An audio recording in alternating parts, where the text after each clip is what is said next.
মনে রাখবেন, একটা পাপের হিসেব না দিয়ে কাল কিয়ামতের মাঠে কোনো দায়িত্বশীল পার পাবে না ইনশাআল্লাহ।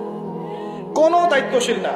না, এই যে আমি লেকচার দিচ্ছি না, আল্লাহ পাক আমাকেও দাঁড় করাবেন, দাঁড় করায় বলবেন তোমাকে আমি দিনের যে জ্ঞান দিয়েছিলাম সেই জ্ঞানের হক তুমি আদায় করেছো কিনা হিসাব দেওয়া।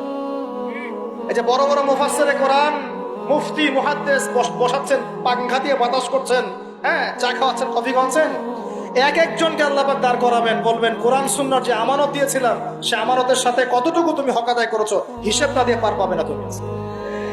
ফাইজলামি মনে করেছেন নাকি দিনকে? ঠিক একইভাবে সমাজের, রাষ্ট্রের দায়িত্ব আল্লাহ পাক যাদেরকে দিয়েছেন এক একজন ব্যক্তিকে আল্লাহ পাক দাঁড় করাবেন। দাঁড় করা জিজ্ঞাসা করবেন কোন কোন জনগণের কোন কোন হক তুমি নষ্ট করেছো, কার কার হক দিয়েছো, কার কার দেও নাই, সবার সামনে হিসাব দাও, তারপর জন্ম নেবে।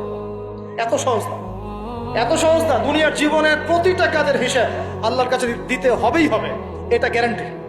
এই প্রতিটা মেয়েকে আল্লাহ জিজ্ঞাসা করবেন তোমাকে পর্দার বিধান দিয়েছিলাম, কেন পর্দা করো? প্রত্যেক মুসলিমকে আল্লাহ জিজ্ঞাসা করবেন 5 ওয়াক্ত নামাজ ফরজ করেছিলাম, নামাজ পড়ো নাই কেন, ঠিক মতো পড়েছো কিনা? প্রত্যেক ধনীকে আল্লাহ জিজ্ঞাসা করবেন দাঁড় করিয়ে করিয়ে, এক একজন করে, একসাথে 10 জন না, একজন একজন একজন করে আসবে, একজন করে। এই আব্দুল্লাহ তুমি আসো, এই আব্দুর রহমান তুমি আসো, এই ওবায়দুল্লাহ তুমি আসো, এই রহিম তুমি, আব্দুর রহিম তুমি আসো। এক একজন করে আল্লাহ ডাকবেন, বলো তোমাকে ধন দিয়েছিলাম, কি করেছো? বলো তোমাকে ইলম দিয়েছিলাম, হক আদায় করেছো কিনা? বলো তোমাকে ক্ষমতা দিয়েছিলাম, কি করেছো? আমি জানি না আর কিভাবে ওয়াজ নসিহত করলে মানুষের কলিজার মধ্যে ঢুকতে পারে, আমার জানা নাই। আমি সহ প্রতি ব্যক্তি এই বিচারের সম্মুখীন হবেই হবে ইনশাআল্লাহ। আল্লাহ পাক আমাদের সবার জন্য বিচারটা সহজ করুন এবং এই কথাগুলো বুঝে আল্লাহকে ভয় করার তৌফিক দান করুন। আমাদের আন্ডারে যারা আছে সবার হিসেব আমাকে দেওয়া লাগবেই। অতএব সমাজ থেকে দুর্নীতি বন্ধ করেন, পাচার হওয়া সব কালো টাকা সাদা করে নিয়ে আসেন, অপচয় কমান, দুর্নীতি কমান, এবং যারা জুলুম জালেম ওদের সাথে কোনো আপোষ করবেন না, সমাজে ন্যায় বিচার প্রতিষ্ঠা করার চেষ্টা করেন। জালেম যদি আপনার নিজের স্ত্রী হয়, নিজের সন্তান হয়, তাকেও শাস্তি দেওয়ার ব্যাপারে যাররা পরিমাণ মায়া দেওয়া প্রদর্শন করবেন না। এটা হবে ওমরের শাসন ইনশাআল্লাহ। ওমর রাদিয়াল্লাহু আনহুর ছেলে অন্যায় করেছিল না, সবার সামনে পিটিয়ে ওমর রাদিয়াল্লাহু আনহুর হাতেই তার মৃত্যু হয়ে গেছে। আল্লাহ পাক, আল্লাহ আর কি বলবো, আর কি বলার বাকি আছে? আল্লাহ রাসূল সাল্লাল্লাহু আলাইহি ওয়াসাল্লাম বলছেন, হে ফাতিমা, আমার মেয়ে ফাতিমাও যদি চুরি করত, আমার মেয়ে ফাতিমার হাতটা কেটে ফেলে দিতে পারে। কে বলছে না? আমাদের নবী মুহাম্মদ সাল্লাল্লাহু আলাইহি ওয়াসাল্লাম বলছেন, আমার মেয়ে ফাতিমাও যদি চুরি করত, তার হাতও আমি কেটে ফেলে দিতাম একেবারে। আর আমরা আমাদের দলের লোক, আমাদের সংগঠনের লোক, আমাদের সামাজিক সংগঠনের লোক, আমার চাচা, আমার মামা, আমার খালু, আমার অমুক, এই করতে করতেই তো সব শেষ করে ফেললাম। একটা সাইন করে দিলাম, যাও ওখানে যাও, তোমার জব হয়ে যাবে, আমার মামা হয়, যোগ্যতা থাকার না থাক, আমার ভাইকনা, যাও সাইন করে দিলাম, চলে যাও, চাকরি হয়ে যাবে। অথচ যাদের চাকরি পাওয়ার যোগ্যতা ছিল, ওর রাস্তা রাস্তায় ঘুরে ভ্যান চালাচ্ছে এখন বসে বসে। আপনি ভাবছেন যে এগুলোর হিসাব দেওয়া লাগবে না? এক একটা পাপের হিসাব আল্লাহর কাছে দেওয়া লাগবে, এক একটা পাপ। তুমি অমুক পাওয়ার দেখায় একটা মানুষকে পিটায় মেরে ফেলে দিলা, অমুক পাওয়ার দেখায় একজনের সম্পদ কলমের খোঁচা দিয়ে দখল করে ফেলে দিলা, মনে করলা যে কেউ দেখলো না।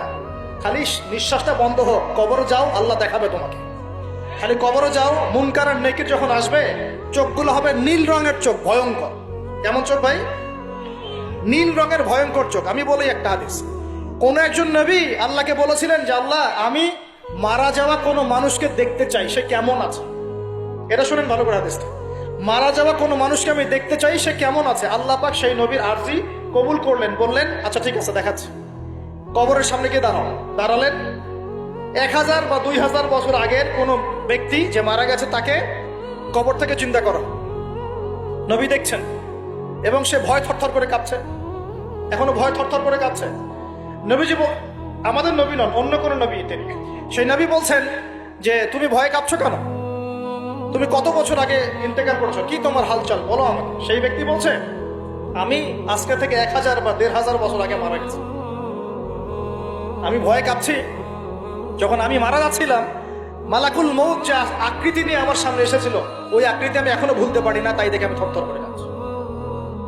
তিনি বলছেন যে আমি 1500 বছর হয়ে গেছে আমার মউতের, কিন্তু আমার দেহ থেকে এখন পর্যন্ত রূহ কবজ করার যে কষ্ট, এই কষ্ট এখনো যায় নাই। আর এই সব দুর্নীতি করে আর অন্যায় করে, মানুষের সম্পদ আত্মসাৎ করে, অন্যের উপর অত্যাচার করে, আমি ভাবছি যে আমরা কালকে আমাদের মাঠে পার পেয়ে যাবো।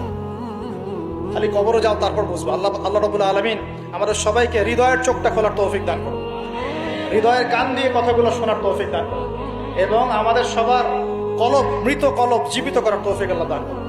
এই মাপে কম দেয় একটা পাপ যে বললাম সুদ, একটা বলেছি যে জেনা, একটা ব্যভিচার, আমানতের খেয়ানত, হ্যাঁ, তারপরে যার যোগ্যতাহীন ব্যক্তিকে যখন আপনি দায়িত্ব দিবেন, যখন মানুষ স্ত্রীর আঁচল ধরে বসে থাকবে, মায়ের সাথে খারাপ ব্যবহার করবে, বাবাকে দূরে ঠেলে দিবে, বন্ধু বান্ধবদের কাছে নিয়ে আসবে, যখন মসজিদগুলো হট্টগোল হবে, শোরগোল হবে, মসজিদ চকচিক্যময় হবে, হেদায়েত উঠে যাবে, যখন দেখবেন সময় সংক্ষিপ্ত হয়ে আসছে, যখন দেখবেন যে জহরাতুল কায়নাত, গান বাজনা বাদ্যযন্ত্রের সাথে সম্পৃক্ত যারা আছে, এই যে নর্তকী, এদের সংখ্যা বাড়তে থাকবে।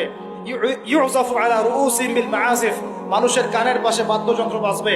মানুষ যখন এই যে মদকে হালাল মনে করবে, শুরিবাতিল খমর, মদ যখন মানুষ খাওয়া শুরু করবে, জেনাকে হালাল মনে করা শুরু করবে, হ্যাঁ, যখন মানুষ আত্মীয়তার সম্পর্ক নষ্ট করা শুরু করবে, এই যে যত রকম পাপ আপনি দেখছেন যে আমাদের এই সমাজগুলোতে চলছে, এগুলো যখন চলতে থাকবে, তখন আল্লাহর পক্ষ থেকে এই যে আসমানি গজব, জমিনের বালা, এই ভূমিকম্প বলেন, জালজালা, মহামারী, হ্যাঁ, আপোষের মারামারি, হত্যা, রাহাজানি, এই যে আপনার আর কি বলবো, আর কি আছে, এই যে আকৃতি বিকৃতি হওয়া, ভূমি ধসে যাওয়া, আসমানের গজব, মহাপ্লাবন, জলোচ্ছ্বাস, এই বন্যা ইত্যাদি, যে পাপগুলোতে আল্লাহ পাক বিভিন্ন জাতিকে ধ্বংস করেছেন, এই সমস্ত আযাব আল্লাহর পক্ষ থেকে একটা একটা করে আসতে হবে, একটা একটা, স্পেশালি 4-5টা। একটা হচ্ছে রিহুন হামরা, গরম বাতাসের আযাব আসবে, গরম বাতাস আসতে থাকবে, গরম, এমন গরম বাতাস আসবে যে বাতাসে জনগণের বেঁচে থাকা অতিষ্ঠ হয়ে যাবে মানুষ।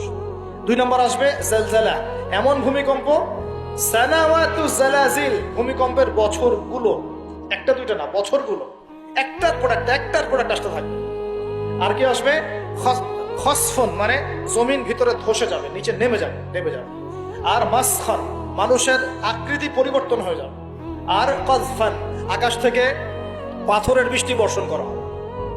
এগুলো আসতে থাকবে। এছাড়া আমাদের হাতের কামাইগুলো তো আছে। আল্লাহ রাব্বুল আলামিন আমাদের সবাইকে, স্পেশালি ঢাকা শহরের বাসিন্দা আমরা যারা আছে, আমরা যারা দিনী ভাই, আমাদেরকে সমস্ত পাপগুলো ছেড়ে দেওয়ার তৌফিক দান।